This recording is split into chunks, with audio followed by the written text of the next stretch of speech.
Hi guys, आप लोग कैसे हैं। मैं मोहम्मद मिकाइल अंसारी और आप लोगों का मेरे इस यूट्यूब चैनल स्टडी मित्र मिकाइल में वेलकम है। दोस्तों, जैसा कि हम लोगों ने शुरू किए हैं how to translate into English, जो कि ट्रांसलेशन की बहुत ही अच्छी बुक है और जो हमें हिंदी से इंग्लिश में ट्रांसलेट करना सिखाती है। और दोस्तों, यह बुक आर.पी. सिन्हा के द्वारा लिखी गई है।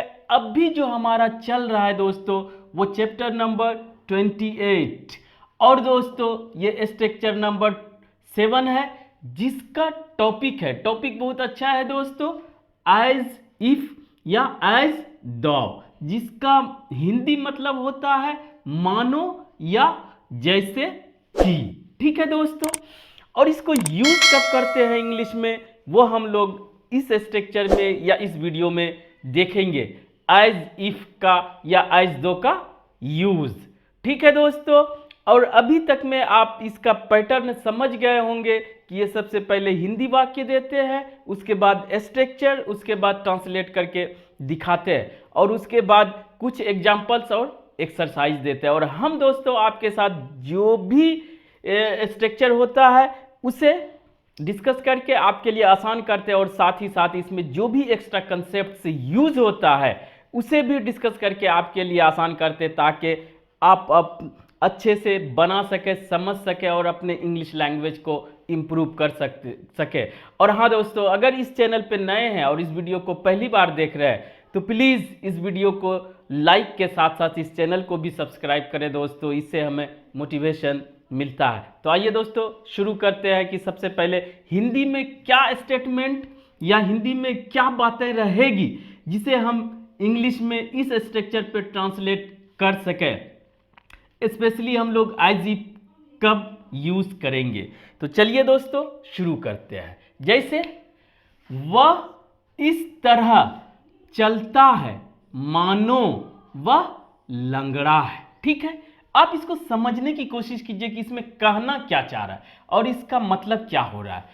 वह इस प्रकार रटता है जैसे कि वह तोता है। ठीक है, जैसे कि अलग, वह तोता है अलग बात। ठीक है दोस्तों, ऐसा लगता है मानो बोले या मानो की बोले या जैसे कि बोले वर्षा होगी। ठीक है दोस्तों, ऐसा लगता है जैसे कि वह भूखा है। अगर ये सब आप अपने डेली लाइफ में जनरल बोलचाल की भाषा में अगर आप इस्तेमाल करते हैं, यूज़ करते हैं, तो आप इसे इंग्लिश में कैसे बोलेंगे वो हम लोग देखेंगे। इसके लिए स्ट्रक्चर क्या होगा दोस्तों, वो देखते हैं।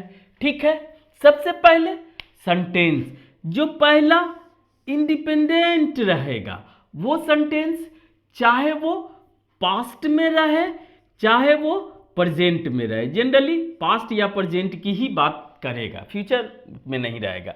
जिस तरह का स्ट्रक्चर रहेगा टेंस के अकॉर्डिंग उसे बनाएंगे। इतना समझ गए।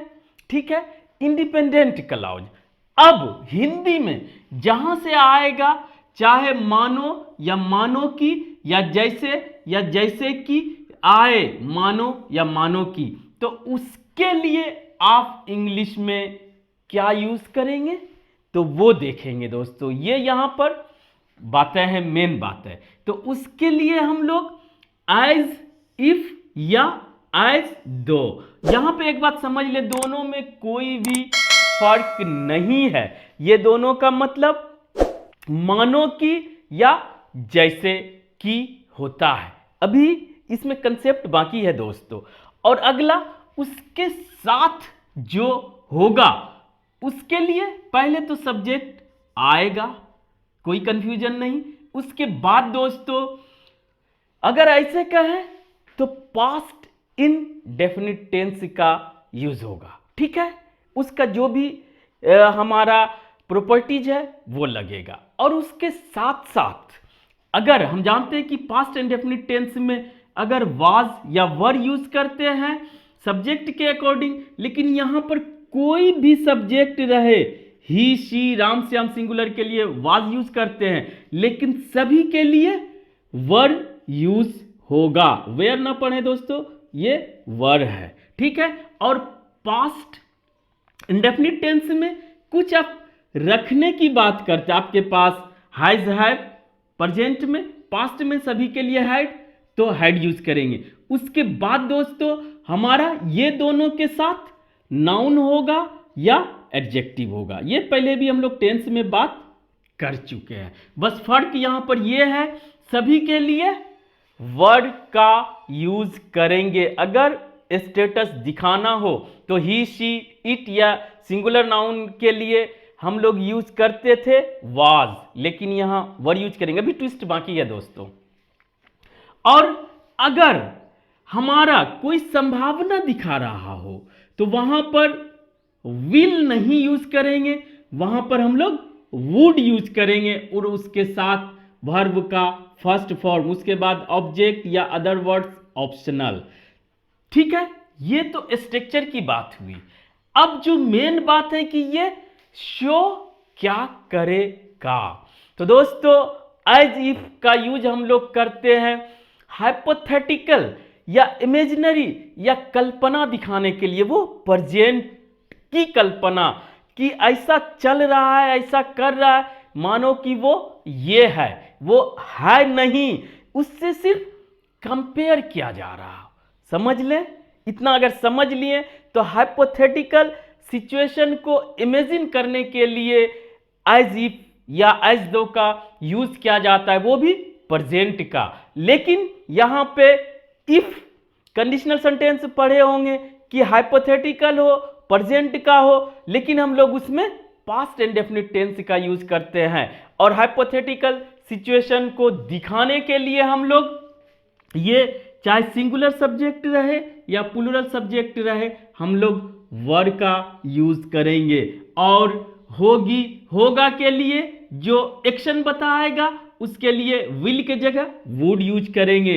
और यहां पर उसके पास ये है, मानो कि उसके पास हवाई जहाज है, तो वहां पे हैज नहीं यूज करेंगे, हैड यूज करेंगे। ठीक है दोस्तों, ये अगर आप टेंस अच्छा से समझे होंगे और यहां तक पहुंचे होंगे तो आप इसे आसानी से समझ जाएंगे। अब इसका इंग्लिश बनाते हैं, उसके साथ भी एक ट्विस्ट है, उसे भी बनाते बनाते देख लेंगे दोस्तों। तो यहां पे थोड़ा सा लिखे हैं, इसे भी एक्सप्लेन कर ही देते हैं दोस्तों। एज इफ क्या है या एज दो, दोनों सेम है दोस्तों, दोनों के जगह यूज कर सकते हैं, लेकिन ज्यादा ये चलता है। उसका हिंदी मानो कि या सिर्फ मानो भी रह सकता, या जैसे या जैसे कि।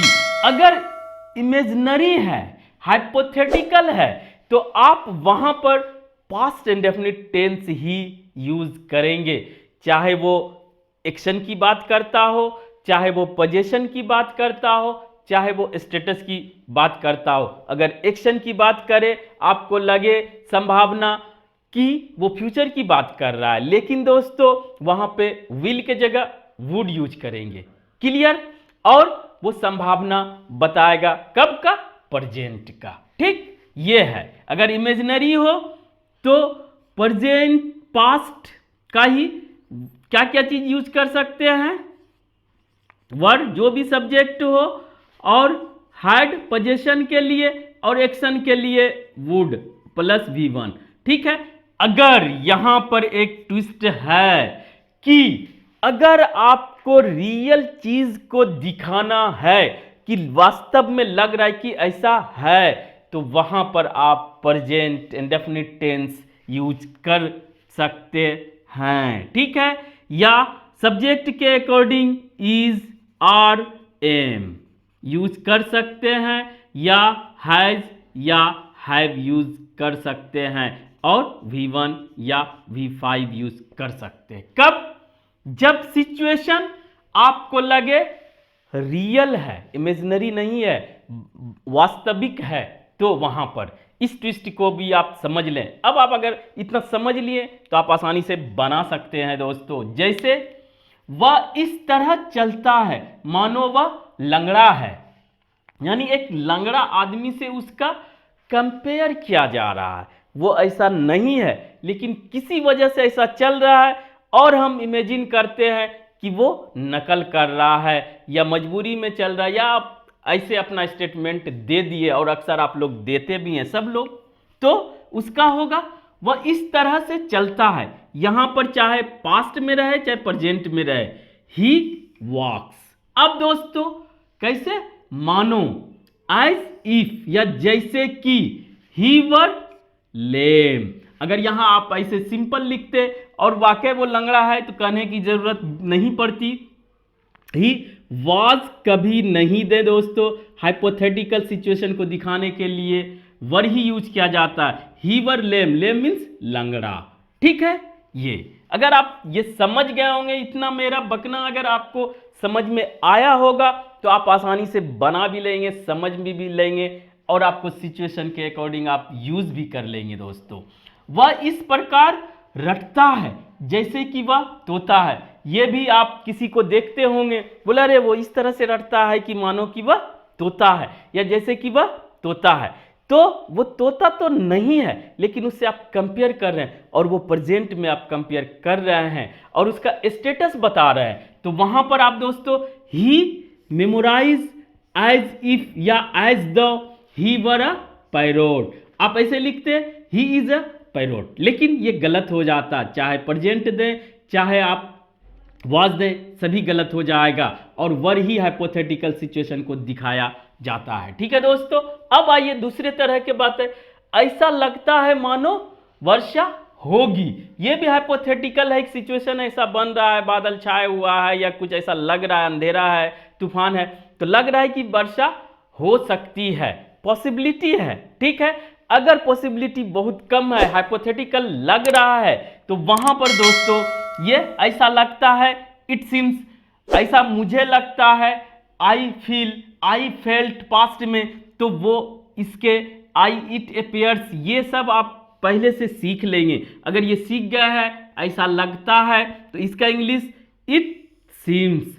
अब दोस्तों मानो या जैसा कि, as if it would rain, वर्षा होगी, अगर फ्यूचर की ही बात है, लेकिन वो नियर फ्यूचर प्रेजेंट में बात कर रहे हैं, तो यहां पर आप दोस्तों विल यूज नहीं करेंगे। ठीक है, तो ये भी आप बना सकते हैं इस तरह से सिचुएशन अगर आए तो। अब आइए जो कि रियल पे बात कर रहे थे, फोर्थ में वो है, ऐसा लगता है जैसे कि वह भूखा है, it seems as if he अगर यूज करते हैं और एक्चुअल में किसी को देख के, मान लीजिए कोई परेशान है, भूख से परेशान है, और आप देख के ही अचानक लगता है, लगता है ये भूखा है, तो वहां पर दोस्तों आप उसको वर से नहीं बनाए, वहां पर आप प्रेजेंट इंडेफिनिट टेंस या प्रेजेंट का जो भी सिचुएशन है उसे आप यूज करें एज यूजुअल। तो ये क्या बताएगा, रियल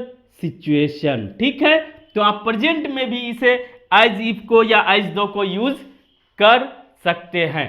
इस तरह से दोस्तों आज बस इतना ही। अगर यह वीडियो आपको अच्छा लगा हो और आप इससे कुछ सीखे हो, प्लीज इसे लाइक करें, सब्सक्राइब करें और अपने दोस्तों के बीच शेयर जरूर करें दोस्तों। Thank you for watching, have a nice day.